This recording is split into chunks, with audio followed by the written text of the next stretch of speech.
Nous arrivons donc à la partie de commentaire des textes, la dernière partie de la séance d'aujourd'hui, qui sera consacrée à deux textes, les deux derniers textes qui nous restent à voir pour ceux qui concernent le XVIe siècle. Alors, le premier de ces textes est justement un texte très particulier qu'on appelle l'Épître du Beau-Fils de Paris. En principe, vous aurez dû déjà l'avoir dans le dossier des textes. Et il s'agit d'un texte qui imite, pour ainsi dire, la manière de parler populaire de Paris, dont nous avons vu quelques traits spécifiques dans la partie de phonétique. Alors, avant de commencer le commentaire à ce texte, je vous donne quelques indications à propos de la situation de ce texte, parce que c'est un texte très particulier dont on ne connaît pas exactement l'auteur, mais c'est un texte qui a été intégré à l'intérieur de deux éditions des œuvres de Clément Marot, en particulier l'édition de Lyon chez Tourne du 1549 et une autre édition toujours éditée, imprimée à Lyon par Reville en 1550. Dans un cas, l'éditeur dit que ce texte n'est pas attribuable à Clément Marot. Donc, le doute nous reste. Nous n'avons pas d'autres indications concernant l'auteur.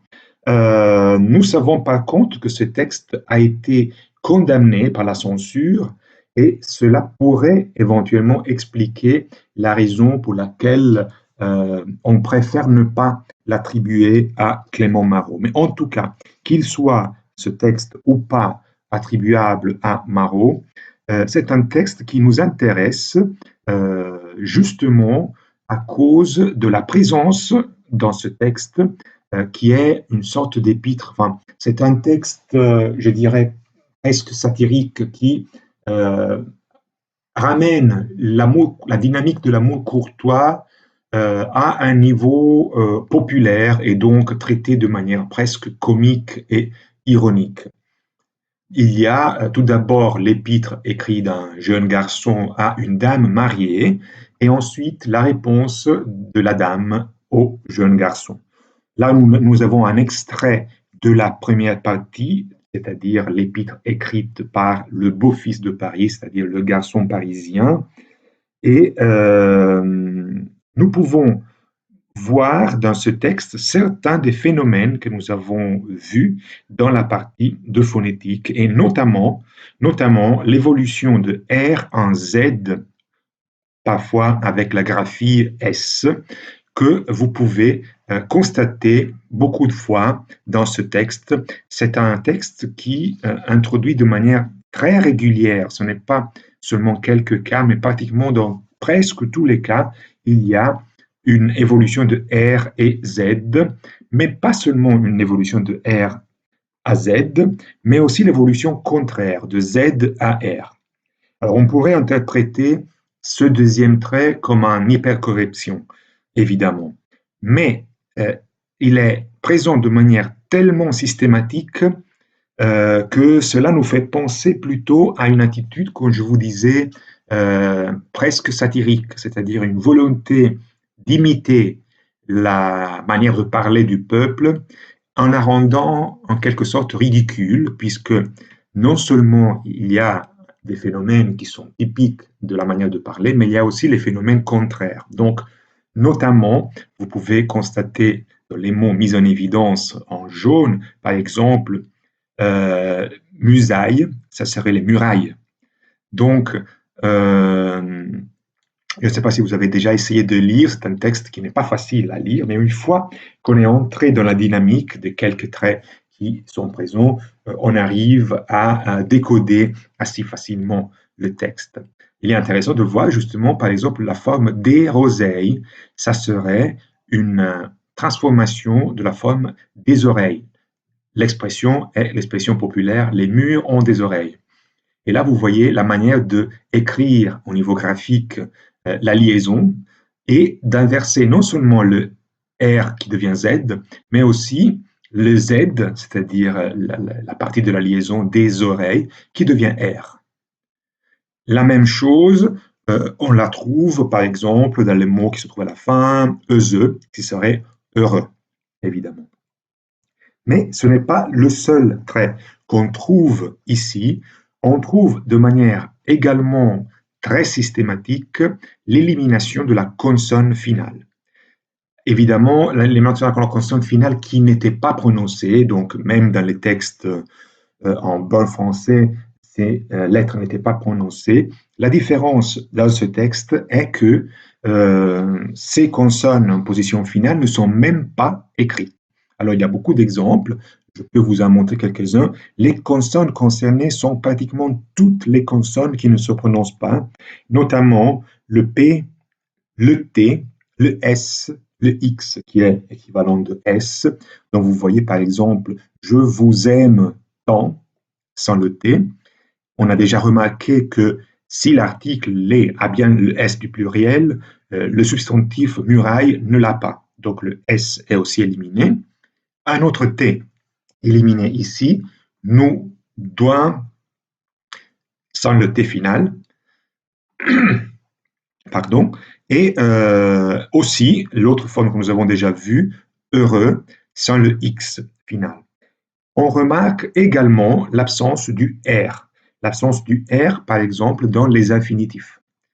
Cette expression qui à l'apparence résulte difficile à décoder, en réalité signifie qu'il nous donne bientôt, là c'est un tôt sans le T final, coucher, c'est un infinitif, qui n'a pas le R final, pour lequel donc on doit adopter l'accent aigu pour favoriser la prononciation.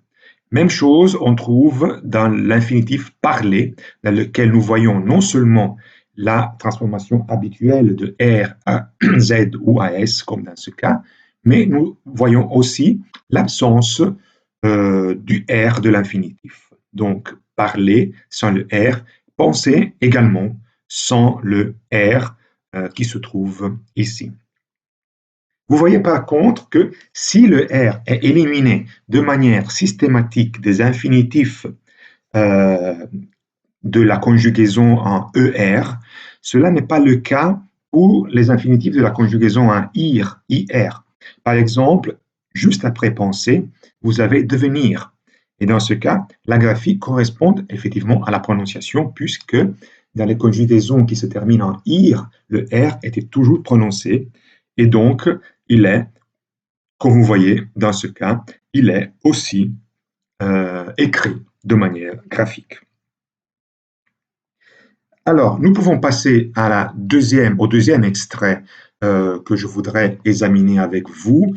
Il s'agit d'un extrait, par contre, de la réponse de la dame. Vous avez dans l'image une des éditions de Marot qui reporte ce texte. Et là aussi, on rencontre toujours les mêmes phénomènes d'absence de consonne finale, par exemple vous sans le S, plus sans le S, trop sans le P. Donc le P, on ne l'avait pas encore vu, et là on voit qu'il y a aussi l'absence du P. Et cette absence de la consonne finale, surtout si elle affecte des formes verbales, peut créer de la confusion interprétative. Par exemple, là, vous avez Dieu sait, mais là, l'absence du T risque de faire confondre la forme de la troisième personne, c'est le cas ici, avec la forme de la première personne. Ici, il s'agit évidemment d'une forme de la troisième personne, donc on doit supposer un T qui n'a pas été écrit et qui en effet n'est pas prononcé. Dieu sait si j'étais fâché. Un autre élément que nous n'avons pas encore vu dans le premier extrait est le traitement des passés simples. Alors, on constate que pas mal de passés simples, ici il y a un seul exemple, mais si vous prenez la totalité du texte, vous allez voir qu'il y en a pas mal d'autres. Donc, pour les passés simples, il y a en principe une extension de la forme des parfait des passés simples en i, comme c'est le cas de vie ici, passé simple de voir, il y a extension de la désinence i aussi pour les autres conjugaisons, même par exemple pour le verbe en R qui devrait avoir une désinence a, arriva. Vous voyez que par contre, ici, dans ce cas, on utilise le passé simple arrivi qui reprend la forme de la désinence du verbe voir. Et on trouve aussi d'autres exemples de ce type dans le texte de l'Épître.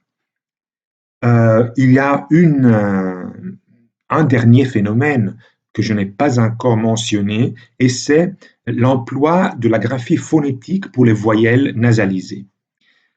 On a déjà dit que depuis longtemps, désormais, déjà depuis la fin du Moyen Âge, dans la prononciation, le A et le E nasalisés ont la même prononciation. D'où le fait, c'est un trait qui n'est pas typique de la manière d'écrire populaire de Paris, mais c'est en tout cas une graphie qu'on essaye d'éviter maintenant dans la bonne écriture française du XVIe siècle, mais qu'on retrouve encore dans ce type de texte. Et par exemple, vous voyez la forme content, sans le T, évidemment, mais aussi avec cette graphie du A nasal à la place du E. Je le répète, c'est une graphie qu'on trouve assez régulièrement aussi dans des textes déjà plus anciens, des textes de la fin du Moyen Âge, mais c'est une forme qui n'est plus adoptée au XVIe siècle en bon français. En principe, on essaie de respecter les lettres dans leur forme étymologique. Par contre, ici, on voit que cette confusion médiévale continue et elle est reprise par le texte de cet épître. Voilà, alors c'est tout pour ce texte un peu particulier. Il nous reste finalement à parler des extraits de Montaigne qui se trouvent dans votre dossier de texte. Évidemment, moi, je me limiterai à commenter des courts extraits. Mais tout d'abord, je voulais, avant de faire le commentaire du texte de manière très rapide, je voulais vous parler de deux curiosités, pour ainsi dire. Alors, la première concerne, encore une fois, je l'ai déjà anticipé, mais je reprends cette information, la question éditoriale des essais très complexes, parce que, comme je vous ai déjà dit et comme je répète, le texte a été retravaillé par l'auteur pendant plus de 10 ans tout au long de sa vie. La première édition est imprimée en 1580, mais cette première édition est suivie en tout cas par 3 autres éditions du vivant de l'auteur jusqu'à la dernière édition du 1588. C'est sur un exemplaire de cette édition du 1588 que Montaigne a continué à apporter des modifications, des intégrations, des corrections en écrivant des notes autographes sur son exemplaire du 1588. Donc on peut dire que la première édition complète des essais est une édition posthume, c'est-à-dire l'édition réalisée par Marie de Gournay en 1595, c'est-à-dire 3 ans après la mort de Montaigne. Évidemment, cette édition tient compte des annotations autographes de Montaigne, mais il y a un petit problème, c'est-à-dire que Marie de Gournay a pu voir ces annotations dans une copie réalisée par un ami de Montaigne. Et parfois, cette copie ne coïncide pas parfaitement avec les annotations autographes qu'on voit dans le manuscrit du 1588. Donc, pour l'éditeur moderne, évidemment, il faut décider quel texte suivre. Normalement, on se base sur l'édition posthume du 1592, mais on essaye aussi de vérifier les intégrations à partir des annotations autographes. L'autre curiosité concerne le nom de Montaigne. Et là, c'est une curiosité phonétique, c'est-à-dire que, en réalité, le I de Montaigne est un I diacritique qui indique, au Moyen Âge, mais encore dans certaines formes figées, par exemple des noms de famille, encore au XVIe siècle, qui indique tout simplement le N nasal, le N palatal, pardon, donc le gne. En fait, donc, le nom de Montaigne devrait être prononcé Montagne, parce qu'il s'agit là d'une graphie médiévale encore, du mot montagne. Et ce I est un résidu de la graphie médiévale pour indiquer le N, justement, palatal. En fait, au au XVIIe et parfois encore au XVIIIe siècle, on voit que les auteurs qui citent le nom de Montaigne le font sans le I. Donc, ils devaient effectivement prononcer montagne, comme en principe on devait prononcer montagne à l'époque de la vie de l'auteur. Ensuite, on a réintroduit la graphie euh, originale, pour ainsi dire, du nom, et on a adopté la prononciation moderne Montaigne, mais qui en principe ne correspond pas à la prononciation de l'époque. Voilà. Alors, après ces deux curiosités, on peut aborder l'extrait. Comme je vous ai dit dans la partie d'histoire externe, euh, l'œuvre de Montaigne est une œuvre très singulière, très particulière. Montaigne, dans les essais, ne s'occupe pas vraiment de questions de langue, mais comme il parle de tout, finalement, il entre aussi dans la dimension linguistique, surtout en ce qui concerne son attitude, sa manière d'approcher la langue. On constate, par exemple, dans la première partie de l'extrait que vous avez sous les yeux, que Montaigne apporte une critique aux auteurs français de son temps qui prétendent innover au niveau linguistique, mais sans être efficaces. Et il y a donc une critique de la part de Montaigne à l'emploi des néologismes qui sont souvent plus faibles des mots d'origine latine, par exemple, qui pourrait remplir encore mieux la fonction auquel ces mots sont appelés. Vous voyez que cette critique s'exprime avec la phrase pour saisir un nouveau mot, ces auteurs français, ils quittent l'ordinaire, souvent plus fort et plus nerveux, c'est-à-dire plus efficace, justement. L'autre observation très intéressante qu'on trouve dans cet extrait est celle qui concerne la manière de concevoir la langue française de la part de Montaigne. Je vous ai dit dans la première partie de la séance que Montaigne était éduqué en langue latine et que c'était sa première langue, sa langue maternelle finalement, était le latin. Il a donc une conscience du français comme d'une langue qui peut qui a des bonnes qualités. Vous voyez que tout de suite, la première partie en vers, Montaigne dit en notre langage, je trouve assez d'étoffe. C'est-à-dire, c'est une langue qui a du potentiel, pour ainsi dire. Mais en même temps, il reconnaît l'imperfection de cette langue, surtout par rapport au latin. C'est ce qu'il dit dans la phrase finale soulignée en vert. Si vous allez tendu, c'est-à-dire si vous voulez exprimer quelque chose de rhétoriquement efficace, vous sentez souvent qu'il languit la langue sous vous et fléchit. Donc c'est une langue qui ne reste pas tendue, mais qui perd un peu son efficacité et qu'à son défaut, le latin se présente au secours et le grec d'autres. Donc parfois, Montaigne est obligé de recourir à ces notions de latin et de grec pour donner plus d'efficacité à cette langue française qui a, comme je disais, du potentiel, mais qui est encore qui doit encore être perfectionnée. Dans la deuxième partie de l'extrait que je vous propose, alors tout d'abord, je vous donne l'indication. L'image que vous avez vue dans la fiche précédente, que je n'ai pas commentée, était le frontispice de l'édition posthume de 1585, pardon, 95.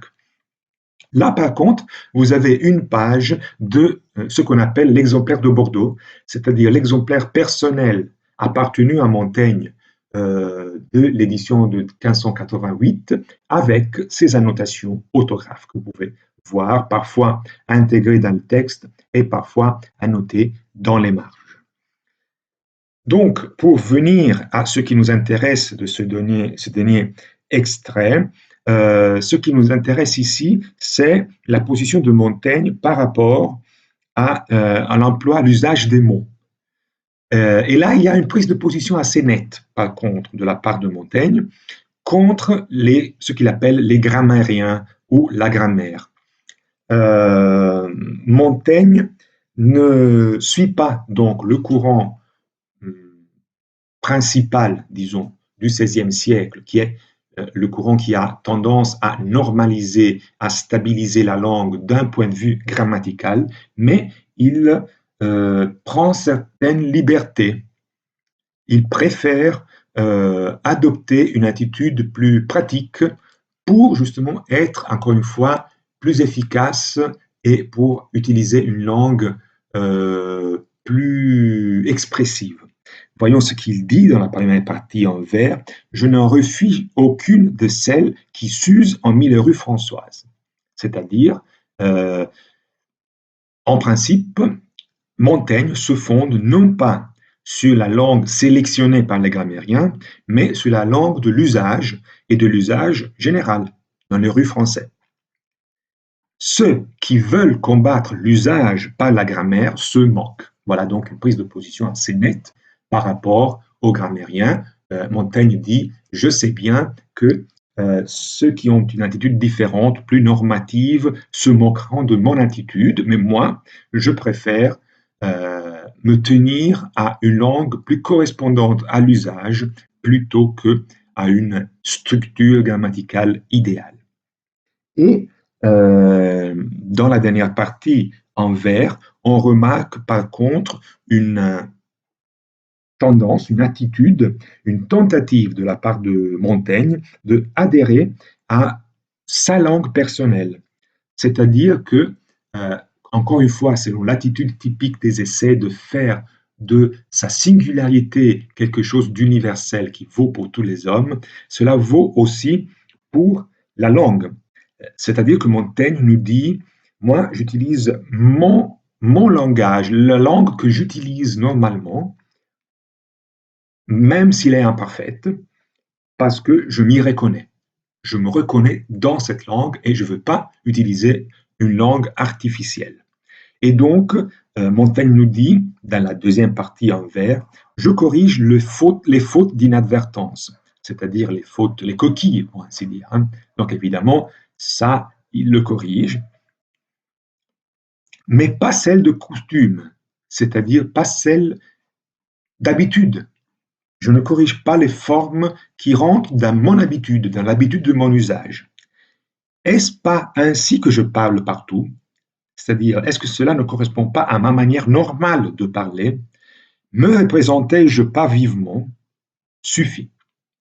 Donc, avec cette phrase, nous voyons l'attitude de Montaigne de rester le plus possible adhérent à la langue de l'usage et en particulier à la langue de son usage personnel, même si cela ne correspond pas aux indications des grammairiens et de ceux qui essayent de contrôler la langue d'un point de vue plus normatif. Voilà, alors c'est tout aussi pour la partie du commentaire des textes. Évidemment, il n'y aura pas de séance la semaine prochaine. Donc, la prochaine séance aura lieu dans 15 jours. Et pour la prochaine fois, je vous recommande de lire, on n'arrivera pas à les commenter tous, mais je n'ai pas encore fait un choix, donc je vous demande de lire les textes numéro 19, 24, 25, 26, 27 et 30 du dossier des textes qui sera mis au jour aujourd'hui même. Et on abordera évidemment le XVIIe siècle, puisqu'avec la séance d'aujourd'hui, on a fini avec le sixième. Il ne me reste donc qu'à vous souhaiter des bonnes fêtes de Pâques. J'espère que vous allez pleinement profiter de ce temps, même dans des conditions assez particulières que nous nous trouvons à vivre. Et je vous donne donc rendez-vous à d'ici 15 jours pour la prochaine séance concernant le 17e siècle. Merci.